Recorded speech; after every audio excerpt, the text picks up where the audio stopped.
Hey, what is going on YouTube? Today was my local's release event for the Structure Deck Spirit Charmers, and as a result, I have picked up the deck, had a bit of a play around with it at the release event, figured out some good ratios, and yeah, this is a pretty simple standard deck profile for Charmers. It's more of a control deck, and yes, unfortunately, it does play Dragoon, but it's got a lot of payoffs for what it's worth, and I think the deck is just really fun and interesting to play. It's kind of like Guru, and with that, let's jump right on into it. Okay, so the first monsters that you will want to be playing in this deck are your familiar possesseds. These guys, while they don't seem to do too much while on the field, do still have a place. They are decently high enough attack when combined with Awakening of the Possessed, and they also meet your attribute requirements for your more prominent playmaking monsters. So I'm playing 2 copies of Familiar Possessed Ozza, the Earth Charmers Familiar Possessed, and 2 copies of Familiar Possessed Heater. Unfortunately, couldn't find any of the alternate arts for her. But like I said, these are basically just used to go into your Greater Inari Fire and your Nefarious Archfiend, and they are also just pretty nice bodies to have on the field. They allow you to make some nice rank 4 plays. Then we are playing the special summon familiars of the Charmers. So we are playing 2 copies of Nefarious Archfiend, Eater of Nefariousness. This is because your main goal in the deck is to get access to Nefarious Archfiend. It is basically Norden. Really, really cool. Play the 1 Inari Fire just to get ease of access into Greater Inari Fire. And I'm playing 1 copy of Gigabyte. So the reason I'm playing Gigabyte is just because of his effect to summon from the deck, which will allow you to set up for plays on your next turn. Again, slower kind of deck. You do have multiple turns in these games. It's not a combo deck where you make an insane board and you win on turn 1. Yeah. One quick clarification I'd like to make is if you are playing Area instead of Heater because you have access to Gigabyte, which is a card that I have placed an order for but has not yet arrived, definitely play 2 copies of Gigabyte and potentially no copies of the Inari Fire. But that's about it. Like I said, it's quite restrictive on actually the amount of Charmer cards that you're playing monster-wise, but what you do play gets you exactly where you need to be. Then we are playing 2 Awakening of the Possessed, Nefarious Archfiend. This card is incredible. So your Awakening of the Possessed can be special summoned by sending a spellcaster and then a monster that is level 4 or lower of the corresponding attribute. And you can summon it from the deck, which is an inherent summon. So really, really cool. Your opponent can't chain to it. And then when it's special summoned by its own effect, you can special summon 1 level 4 or lower monster from your grave, but negate its effects. Really, really powerful effect. That lets you get access to the Anaconda very easily. And then when it's sent from the field to the grave, add 1 Spiritual Earth Art or a possessed spell or trap from your deck to your hand. All of the Awakenings of the Possessed have this second effect, and it just corresponds to which spiritual art you can add. So the Earth one adds Earth Art, the Wind one can add Wind Art, the Water one can add Water Art. So very, very nice. Probably your best main deck card, or one of the best main deck cards in the deck. And then I'm playing the 1 copy of Greater Inari Fire. This is primarily just because I don't currently have access to Gigabyte, but it does offer some very nice burn if you are going into time. Please excuse the grumpy dogs. I am currently watching after them for someone else, so, you know, I've got to spoil them a bit, make sure they can do what they'd like. Next monster, 3 copies of Fairy Tale Luna. While playing the Stretch Deck event today, I discovered that this card is absolutely crazy in this deck. It searches any of your familiar possesseds and also can search itself. And then just the fact that it can consistently bounce itself back and bounce an opponent's monster as well. Bouncing one-offs, extra deck cards, things like that. That's really, really cool. Really, really powerful. And also just it combos very well with the spell card that you will see later on, just due to the fact that it has 1850 attack. So one of your better normal summons. The other very important normal summon is 3 copies of Mathematician. Mathematician on summon will send your Perform Mage Trick Clown to the graveyard, and then when Trick Clown revives itself using its own effect, you now have a spellcaster and a level 4 lower earth, which is the exact materials you need to summon your Nefariouser Archfiend, and then bring back the Mathematician or the Trick Clown to make Verte, and also set a possessed spell or trap. So it's just a really nice little resource combo, that one.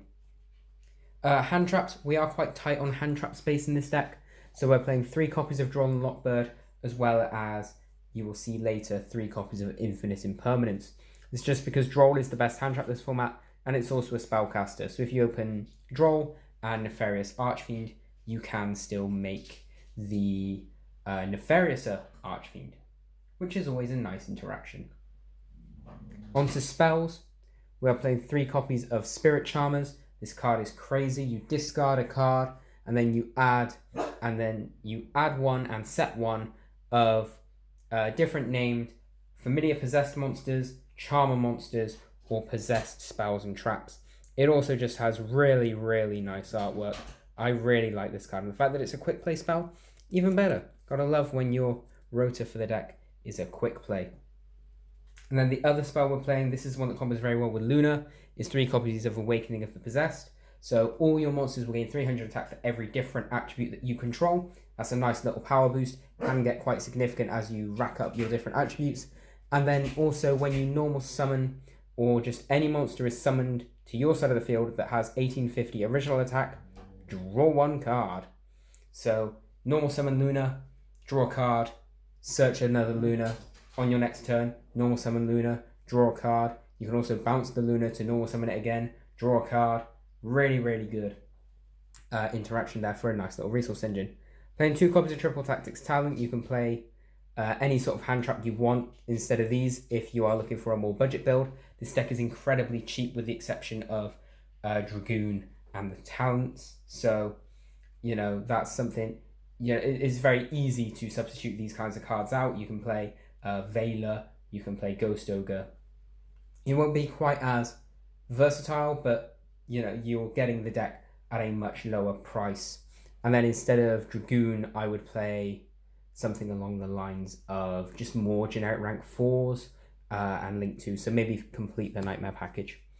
Onto our traps, we are playing Possessed Partnerships. This card is crazy good. This is what you will be setting most of the time off of either Spirit Charmers or your Nefariouser Archfiend. This card basically states that you revive a familiar possessed from your grave, a spellcaster with 1500 defense. It has to be exactly 1500 defense. From your hand or your grave, special summon it in attack position or face down defense. Normally you'll summon it in attack though because you'll go for game. And then if you control monsters with 2 or more different attributes, you can destroy one face-up card on the field that is non-targeting. And then you can banish it to activate from your graveyard a continuous spell that has Possessed in the name. So you can activate back Awakening of the Possessed if you'd like to get your little draw engine going again. We're playing 3 copies of Infinite Impermanence. You can play Effect Veiler or Forbidden Chalice over this if you're playing a more budget build, but it is, again, just one of the better hand traps this format, so definitely worth picking up if you have the money for it. And then we're playing 3 copies of Solemn Strike. This is your counter trap. You can play Judgment, I just prefer the lower life point cost of Strike. And also the fact that there is a lot more special summoning going on in this format and monster effects. So it does come up, and it's very, very cool. You can also play Warning in the main if you'd feel like it. Then we have Red Eyes Fusion, Red Eyes Black Dragon, and Dark Magician for a very, very obvious reason. So now we'll move on to the extra deck. And as I've been repeatedly saying throughout this, the only cards that really matter are Verte, Anaconda, and Dragoon. This is because these are the only ones that you'll be consistently making over and over again. So this is your 1-card combo with Mathematician to summon a Dragoon with a set Possessed card. So really, really cool interaction there. Just a little bit upsetting that this deck does need to use Dragoon as a crutch. So that's mildly unfortunate, but there you go. Right, okay, so unfortunately I had to cut there because one of these dogs is being incredibly needy, so she's going to be sat here with me right now. I will quickly look. We'll pick up the tripod. This is my very poor setup, by the way. It's just a play map. Here we go. Look, say hello then, if you're going to disturb the filming. There you go. She's a bit of a grump, isn't she? And then we'll get it back down. There we go. Right, okay. Rest of the extra deck, very just generic, sort of up to you kind of cards. I've got 1 win, 1 heater, just because you can't even summon these in the deck. Well, you can summon heater, you can't really summon win. They're just in there for thematic sake, I guess. Like I said, you are making very few of these. Masquerade is an alright replacement for Verte. You can summon this with your 2 materials off of Nefarious or Archfiend instead of the Verte, and then you can set Possess Partnerships, activate that, summon a monster, and then go into your Unicorn. So Masquerade is a decent other generic Link 2 to play. Nightmare Cerberus, you can play Nightmare Phoenix as well if you're going for a more Link-oriented extra deck. And then Nightmare Unicorn, because you're playing the IP. Then we have Ningirsu, the World Chalice Warrior. I like this card a lot just because of how easily it outs an opponent's Dragoon. Just by sending itself and then that card the opponent controls to the grave. The 1 Meta Knight Crusader Avramax, because if you summon 2 Link 2s, you can make this in the very unlikely event. Again, this extra deck is mainly filler. Like, do what you want with this extra deck. If you have Dragoon package, play the Dragoon package. If you have IP, play IP and Unicorn. Those are the only prerequisites that I would recommend you play. The rest of this is purely personal preference. Appaloosa, because very rarely you will open a Spellcaster and 3 of your little special summon boys. And then playing just some rank 4s. We're playing Tornado Dragon, Baguska, Exciton Knight, Castel, and Gagaga Cowboy. Just sort of generically good rank 4s.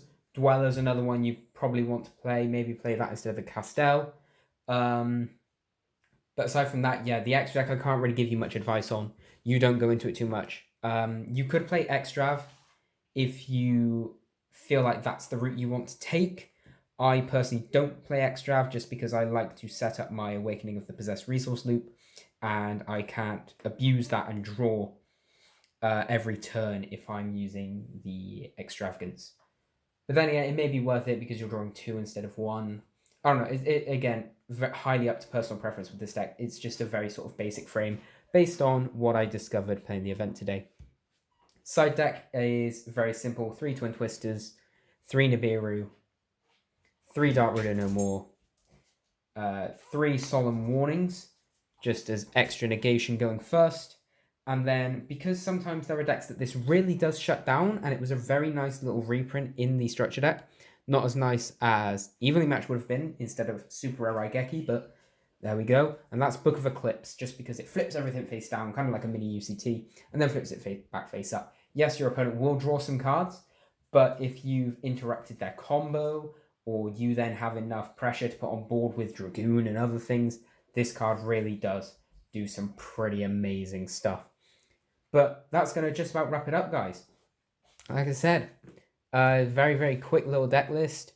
Just something that I had fun with today, brought home with me, and decided to theory a little bit more with. If you guys have any suggestions on how to make this deck a bit more consistent or a bit more explosive, because at the moment it does have some issues with sometimes making a board that is just an 1850 vanilla pass.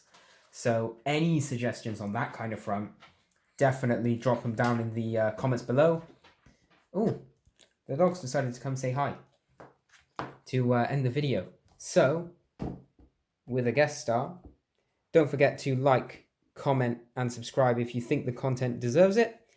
Share this with a friend who likes Charmers. If you got any friends that like Charmers, I know a lot of people like Charmers in the UK especially. So, definitely check that out. And I will see you guys in the next video. Peace.